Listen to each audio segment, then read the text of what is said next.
दोस्तों स्वागत है आपका अपने चैनल ज्ञान झंडा हिंदी में।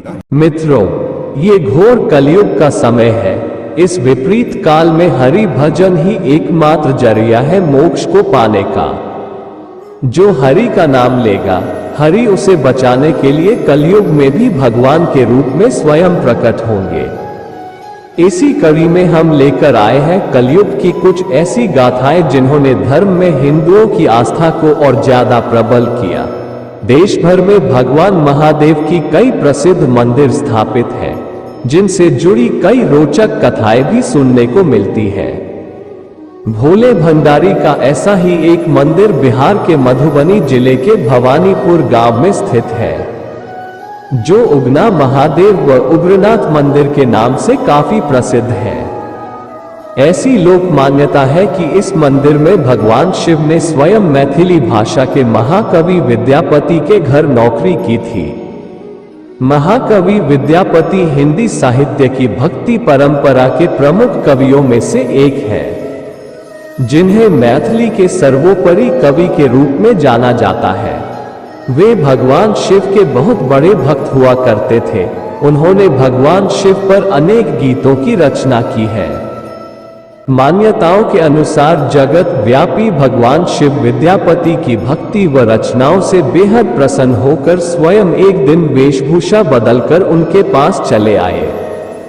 उनके साथ रहने के लिए भगवान शिव विद्यापति के घर नौकर तक बनने के लिए तैयार थे। उन्होंने अपना नाम उगना बताया था। दरअसल कवि विद्यापति आर्थिक रूप से सक्षम नहीं थे, इसीलिए उन्होंने उगना यानी भगवान शिव को नौकरी पर रखने से पहले मना कर दिया था। मगर फिर शिव जी के कहने पर ही सिर्फ 2 वक्त के भोजन पर उन्हें रखने के लिए विद्यापति तैयार हो गए थे। ऐसी कथा है, जब एक दिन विद्यापति राजा के दरबार में जा रहे थे तो तेज गर्मी व धूप से विद्यापति का गला सूखने लगा, मगर आसपास जल नहीं था। इस पर साथ चल रहे विद्यापति ने उगना यानी शिव जी से जल लाने के लिए कहा।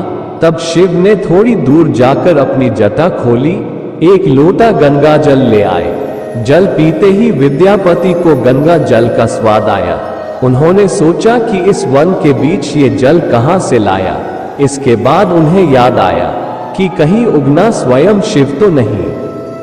उन्होंने शिव के चरण पकड़ लिए तो शिव को अपने वास्तविक स्वरूप में आना पड़ा। इसके बाद शिव जी ने महाकवि विद्यापति के साथ रहने की इच्छा जताई और उन्हें बताया कि वो उगना बनकर ही साथ रहेंगे। उनके वास्तविक रूप का किसी को भी पता न चलना चाहिए। इस पर विद्यापति ने भगवान शिव की सारी बातें मानते हैं। लेकिन एक दिन उगना द्वारा किसी गलती पर कवि की पत्नी शिव जी को चूल्हे की जलती हुई लकड़ी से पीटने लग गई। उसी समय विद्यापति वहां आ गए और उनके मुख से निकल गया कि ये तो साक्षात भगवान शिव है और तुम इन्हें मार रही हो। बगैर विद्यापति के मुख से जैसे ही ये बात निकली तो भगवान शिव अंतर ध्यान हो गए। इसके बाद अपनी भूल पर पछताते हुए कवि विद्यापति वन की ओर शिव जी को खोजने लगे।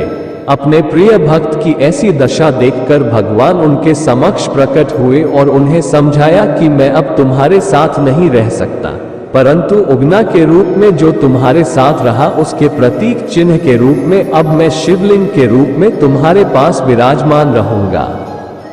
इसके बाद से ही उस स्थान पर स्वयंभू शिवलिंग प्रकट हो गया। इस समय जो आप मंदिर देखते हैं उसका निर्माण साल 1932 में हुआ है। इसके अलावा बताया जाता है कि 1934 के भूकंप में मंदिर को कोई भी नुकसान नहीं आया था। हालांकि आज मंदिर का परिसर काफी भव्य बना दिया गया है। अगर मौका लगे तो आप भी उगना महादेव मंदिर जाकर भगवान भोलेनाथ के दर्शन जरूर कीजिएगा। आपको आज की ये कथा कैसी लगी? नीचे कमेंट सेक्शन में हमें अपने विचार अवश्य बताएं और जुड़े रहे ज्ञान गंगा हिंदी परिवार के साथ YouTube और Facebook पर। तो मिलेंगे फिर एक नए आध्यात्मिक वीडियो के साथ किसी और दिन। फिलहाल आज के लिए बस इतना ही, दीजिए इजाजत। आपका बहुत बहुत शुक्रिया।